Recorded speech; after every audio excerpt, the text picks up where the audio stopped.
আমার এইটুকু আয়োজনে ওরা যে এতটা খুশি হবে কখনো ভাবিনি। তোমরা জানো, আমার এই খুদেরা অনেক দিন ধরে আমাকে বলছিল, দাদা একদিন সবাই মিলে ফিস্ট করি চলো না, মাংস ভাত দই মিষ্টি পাঁপড়, কত আনন্দ হবে। ও দাদা একদিন করো না ফিস্ট। ও দাদা অন্য টিউশনে কত সুন্দর করে ফিস্টি করলো, আমাদের একদিন করো না। দুস, তুমি আমাদের একদম ভালোবাসো না। তাই তো ওদের আবদার রাখতে চলে এলাম চপ কিনতে।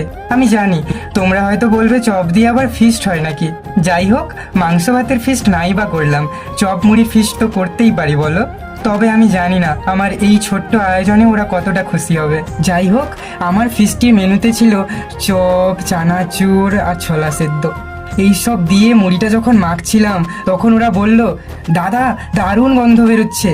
তারপর মাখার শেষে ওরা যখন তৃপ্তি করে আনন্দের সঙ্গে খাচ্ছিল তখন আমার এই ছোট্ট চপমুড়ির আয়োজনটা যেন দুনিয়ার যে কোনো মাংস ভাতকেই হার মানিয়ে দেয়। আচ্ছা, ওরা কি সত্যিই খুশি হয়েছে? তোমরা কি বলছো কমেন্টে জানাও। আর হ্যাঁ, সাবস্ক্রাইব করতে ভুলো না কিন্তু।